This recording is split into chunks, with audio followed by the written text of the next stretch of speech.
Cinema சேர்ந்த முதல் நாள்ல இருந்து நான் அவர்கிட்டேருந்து கற்றுட்டு இருக்கேன். பிகாஸ் நான் அசிஸ்டன்ட் டைரக்டராக இருந்து வாழ்க்கையில் முதல் முறையாக ஒரு ஃபிலிம் செட்டுக்கு போகிறேன். அந்த செட்டில் ஹீரோ அவர் தான்.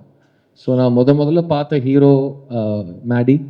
அண்ட் என்ன ஒரு அசிஸ்டன்ட் டைரக்டராக அவர் பார்த்ததுலேருந்து இன்னைக்கு ரெண்டு பேரும் ஒரு படத்தில் சேர்ந்து நடிச்சிருக்கோம். மறுபடியும் ஒரு வாய்ப்பு கிடைச்சிருக்கு எங்களுக்கு.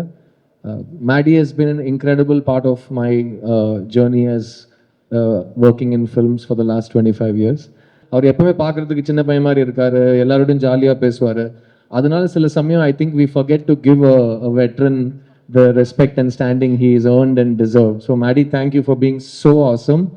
And நாங்கள் இது வரைக்கும் சேர்ந்து பண்ண படங்கள் வரிசை முதல் படம் கன்னத்தில் முத்தமிட்டால், நான் அசிஸ்டன்ட் டைரக்டர், அவர் ஹீரோ. ரெண்டாவது படம் ஆயுத எழுத்து, ரெண்டு பேரும் சேர்ந்து நடித்தோம். மூணாவது படம் ரங்தே பசந்தி, அதில் வந்து நாங்கள் ரெண்டு பேரும் பெஸ்ட் ஃப்ரெண்ட்ஸாக நடிச்சிருக்கோம். நாலாவது படம் இந்த டெஸ்ட்.